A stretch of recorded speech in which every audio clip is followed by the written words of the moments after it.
So we're episode 4. That means that there is 6 more left after this. So now, So All right. So we're still not even halfway through yet. Yeah. So still amping up. I mean, we only saw a peak of 7 and 9, so. She's looking good. what was that ship that she was flying? I didn't get to pause, zoom in and Like I don't know. a It's like a- very starfightery dart. sort of looking thing. Yeah. It kind of looked like the X-59. No. Yeah. So Do it. All right. Greetings. I'm Chelsea Gohd with Space.com, and this is Picard Panel. I'm joined by Tariq Malik, also of Space.com, David Lumb from TechRadar, Kelly Wu from Tom's Guide, and Diana Whitcroft from Live Science. And we're here to talk about the 4th and latest episode of Star Trek Picard, Absolute Candor. So, quick spoiler alert, we're going to be using absolute candor when talking about this episode. So, without further ado, what do we think? Things are ramping up in Star Trek Picard. are they though? This is a. I'm just saying. I mean, I enjoyed this, but it felt very filler because at the end of episode 3, which you might recall, Picard is on a ship and he's got a crew and it's like, let's go, and I'm ready for some action. Yeah. And we see the trailer and it's like, oh, this weird desert planet is like free cloud and it's lawless and whatnot, but it's like a pit stop, and the whole episode is this pit stop to pick up yet another crew member. So And kind of a cheesy emotional backstory. I was a bit. I was a little underwhelmed. I still enjoyed it. Of course. We had a big reveal at the end, which I'm sure. So I'll let someone else talk about. But I was hoping for like a little more pushing the plot forward, not just kind of spinning in place. A little too soon for filler, maybe. Yeah. Well, you need filler when you need it, but Yeah. this one felt You like need it was maybe some plot before you're filling all it with filler. All filler, no meat, maybe. Fair. But I mean, they needed that other crew member, so I mean, Yeah. and they kind of, I like it. They with 7 of 9, which yes, we know now. Surprise! she's 7 of in. 9 shows up at the end of the episode. I mean, you've got 2 people from his past, so I think it's kind of great. So I'm just waiting to finally see Jonathan Frakes and as are we all. Marina Sirtis. It's like, come on, which episode is going to be, man? Yeah, so we can tick off. It's like if we have a TNG bingo card, we can tick off Data, Yeah. and now we can tick off 7 of 9 and Hugh. And Hugh. And Hugh. Yeah. Kelly, thoughts? See, I really enjoyed the world building that we saw. Okay, yeah. So I don't mind the filler. Like, I really enjoyed, seeing this planet, meeting these Romulan nun Refugees, assassins. Romulan nun assassins, Yeah, yeah. that's really cool. I mean, it was kind of like a really interesting glimpse into Romulan culture that we've kind of seen a little bit before in previous series, but not really a deep dive. So I enjoyed it. Nice. Awesome. Yeah. David, thoughts? I love that you finally get at the end of the episode what these nuns are all about, and it's lost causes, which is so Yes. so Romulan as far as I gather. Where it's just like, we It's just like, casually oh God, of police course. until we get sent on desperate missions, Mhm. which I enjoyed, and also like having an extra desperate outcast kid within the outcast warrior nun society. A Just sister like boy. kicking rocks. He's like, you're not my real dad, Picard. Yeah. Right. I still beg your Yeah. approval. So his name is Elnor, Not And- Eleanor. and I was It really. sounds like Eleanor. I just kept thinking, why so mean? They keep calling him sister boy until I realized at the end it's because he's with the nuns. Yeah, and they're And- sisters and- because they're Right. nuns. Yeah. They don't have a Slash- word for yeah. boys in their order. Yeah. So yeah, actually, both Kelly, Dave, you bring up a really good point. One of the really high points is the glimpse into not just Romulan culture, but also apparently how it's changed since the big supernova that we saw in Star Trek 2009. That kind of kicked a lot of this off, because there's clearly a lot of iteration. Like now they have like a Romulans first movement, as well as that when we see in a flashback that starts the episode, everything looks kind of like everyone's happy and they're glad to see Picard and everything looks brand new because it's a brand new resettlement. And when he goes back there, They try to kill him. it does not look like it's a fun place to be anymore. Real dingy and run down and whatnot. So Seems like some serious resentments have built up against Picard and against And outsiders in general. And- 100%. Yeah. so if you're only going to go to one planet, at least this was a very interesting planet to go to. That's true. So there was some filler, but it was very interesting. So speaking of the interesting parts of it, which Kelly, you noted on, the Kuat Milat, the kind of like super extreme assassin fighter Romulan nuns, Who always speak candidly. absolute candidates. I thought they were such a cool kind of addition, both of course, introducing them into like the Romulan culture sphere, but also just like really cool. I'm curious what you guys thought of them, and then like them in general, and then the boy, Elnor. Yeah, I'm honestly, along with what you guys have already been saying, I think that it's great that we've seen this yet another faction of Romulans, because we're getting to know the Javash now. Serious diversity with the Romulans. Yes, This is and unexpected. a lot of them like being really cool warriors / spy ninja types. It's really, / creepy brother sister. yeah, well, we'll get into that. But I'm just finding, because the Romulans have always been kind of just this very one-dimensional bad guy. With shoulder pads. Yeah, like With we're really good. great shoulder pads, but Yeah. now we're finally learning more about their culture, and I'm even learning Romulan language now. So I really like the Kuat Milat. I think they're really interesting. Totally. Yeah. So we have Romulan secret police, the Tal Shiar. Oh, We have the secret police. yeah. And then we Ultra have secret mythological. we have police. warrior nuns who are totally up front and no secrets at all. Right. And Yeah. So that actually brings me to a really good point. So we've seen a lot of different sides of Romulan culture, but where are the other species? Yeah. Where are the Vulcans? Where are the Klingons? That's why I think sorry. it's Calvin timeline, Like, because we'd be seeing yeah. a lot more Vulcans if Mhm. Vulcan didn't blow up. Just saying. Yeah. Sorry. one of the really interesting things that I picked up on the second watching of the episode is there's a lot of discussion about this planet they go to, Vashti, and how the whole area is like super lawless now. And Yeah. we know that the Federation is a bit withdrawn.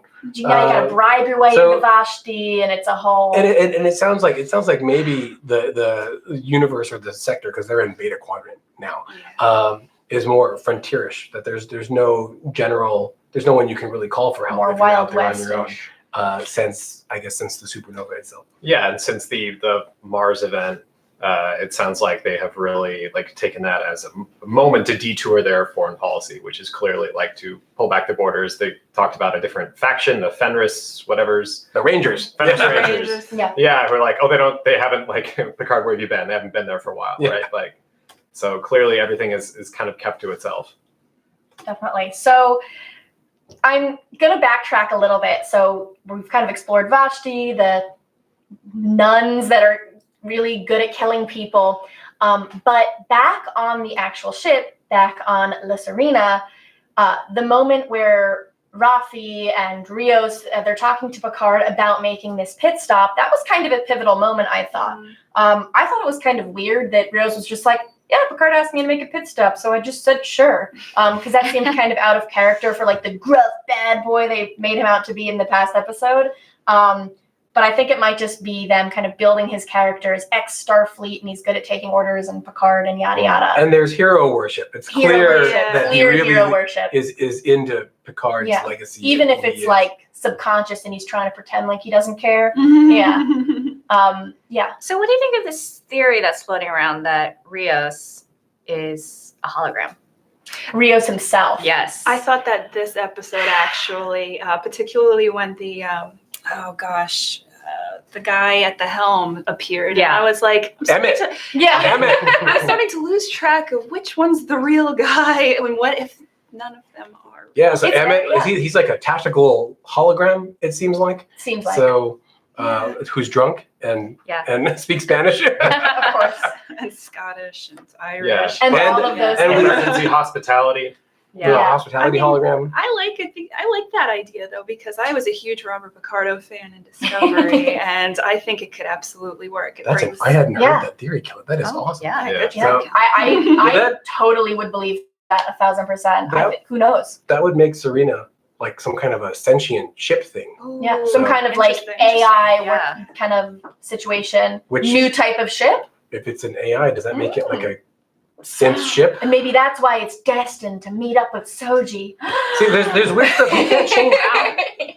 he can't change a lot of things. Rios, the captain, right? He's got maybe that's why music he that's all followed the Klingon orders opera. from Picard so well. It's a giant empty ship, right? From the cockpit all the way back to like the engineering room where they all beam in. But Picard did know Rios' backstory. He did know that he was ex-Starfleet. So is this a person whose A personality hologram used by Starfleet, or an ex-Starfleet whose personality has been That's Oh, the interesting. Yeah. And Bruce Maddox has a lot of work.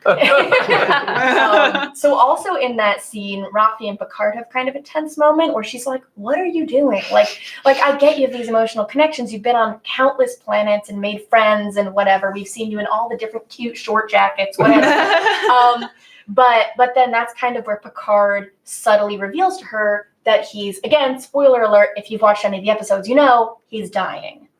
So how do you guys feel about how that's kind of unfolding as the episodes go and how that's kind of progressing kind of in the back of everything? It's an admission. It's like this episode really feels like he's confronting a lot of just inevitabilities. He says that Some inner Picard demons. there's a part where he says that he may never pass that way again, and that this is like his last chance. And then at the end, in addition to kind of making amends and recruiting Elnor, this kind of son-like figure that it seems like just cut off.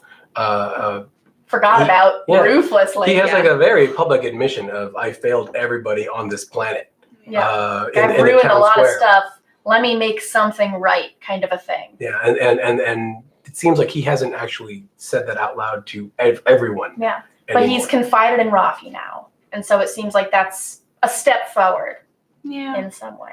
I don't know. It's such a departure because I grew up with this with Next Generation, and just he was supposed to be the model example person and who you live by. He just did everything right and was somebody who made all the right decisions. And now I'm looking at a captain who's resented throughout the galaxy. Who's like a real person. I guess. Like the real Picard, I guess they're trying to portray him as. I suppose. So I haven't decided if I hated that or not. But obviously, Fair. This is all about him trying to make it all better again. And I'm sure it's going to take a huge sacrifice because I'm sorry, he's going to have to go down in a whole blaze of glory. He's Picard. He's not going to die of this brain thing. Well, and he's not going to die in season 1 because we know there's already a season 2, or that'd be a weird one if there's no Picard. But Maybe anyway. he comes back in flashbacks. Picard the legacy. Definitely. I like this Picard with flaws. I mean, I think I liked his quote in this episode where he says, "Perfect is the enemy of good." Yes. And I like seeing,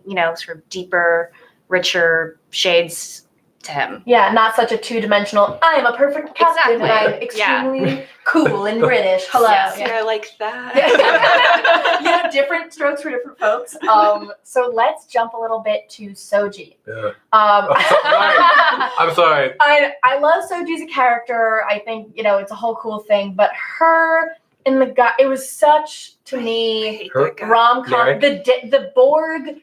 Ooh, the Borg ritual. Let's dance. Ooh, it was just such like a 80s rom-com montage. Personally, I like how that's developing generally, but I was a little cheesed out by it. What do you guys think? Yeah, so Soji and Tariq are clearly in this episode to remind everyone that they're out in the galaxy Hi, we and just exist.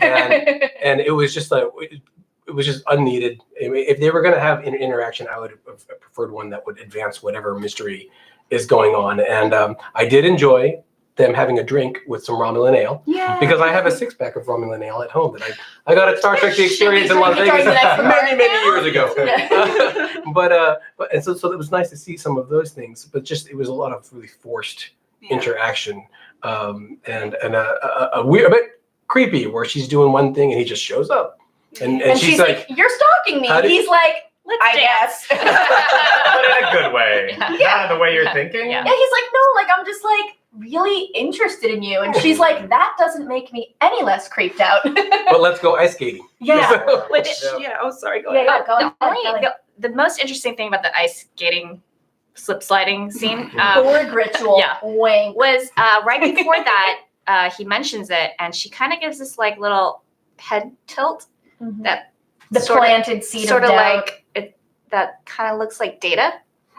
Huh. As a gesture. I Really? Yeah, Interesting. yeah. I Go didn't back and notice watch. that. Like I she did not just catch she kind of that. like does this like weird head thing, Like a little like head jerk. like a little confusion sort of. Like how Data did. Mm. Interesting. I never picked up on that. I'm gonna rewatch it again. Yeah, Yeah. I'm like, wait a minute, I didn't. I mean, that's what I mean. This is a great show to rewatch, actually. Oh, like, yeah. episodes because you There's glean so so much much. Yeah, happening. there's so much happening. Yeah, 100%. That's a real. I'm gonna look back for that. What did you think of the super cool dance montage? In space. I agree with Tariq. Like this feels like B plot. This feels like, hey, we're still doing this, and I feel like they had to throw Soji over there in the first episode, but now we're really just like pacing ourselves while Picard makes the long journey out to finally encounter with them. So what are we going to find out, really? Like this is just a ticking bomb, but it is getting a little tiresome now. Like we already know what they're trying to find out. Mostly. Yeah. But- Diana, before I move on, any thoughts on the? Oh, I cringed through that whole scene. It was like, I mean, she's on to him. Oh, are you a spy? Are you, not Jat Vash? Are you, Tal Shiar. Tal Shiar? And he pretty much takes her dancing, and it completely distracted her. I was He's like, I don't feel like answering your questions. I don't know. So Yeah. So the quick, someone on social media, our YouTube Live, Mike UK 1970, brings up a very good point about how this scene kind of ends. They say also the Romulan sister at the cube seems a little too close to her brother, which Well, obviously very creepy. But that scene revealed some kind of interesting little nuggets of information because they're talking, and she's like, well, we have to kill all of them, and he's like, well, yeah, of course we have to kill all of them. So it's like, wait a minute, all of them? I thought there were 2 and she was the last one. That's right. That's So discuss. Well, it was clear from the beginning that there's going to be more of these sentient things, because otherwise, why would they have a whole big task force that knows all about how they Just- activate and how they don't activate and whatnot? But how many more of them? Who's is it really Maddox who's in charge? Those are like some big open questions. We still haven't gotten to Free Cloud, which may or may not be some kind of space casino. I'm thinking like Pinocchio, like the Paradise The island? Yeah. Oh. That's what I'm imagining it like donkeys, cigars. I don't know. That's just me. So, but and it's just a really weird kind of Jamie and Cersei Lannister vibe that's going on. Yeah. between Which is them. like a weird sci-fi trope that has arisen. The incestuous brother-sister duo. Hey, It's like- sci-fi writers, we don't need any more.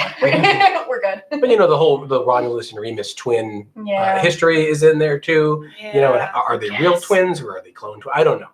It's just it seems really strange. And this is my personal theory, but I would love it if the Romulan child of Tasha Yar is involved in the history of this whole movement We'll see. because she really hated Data, right? And so. Yeah. Rude. But that's not the thing is that's my personal theory, and it's not as old as what it sounds like this this anti-AI movement has been. Mhm. So that's what I'm hoping to get glimpses of that from these 2 twins.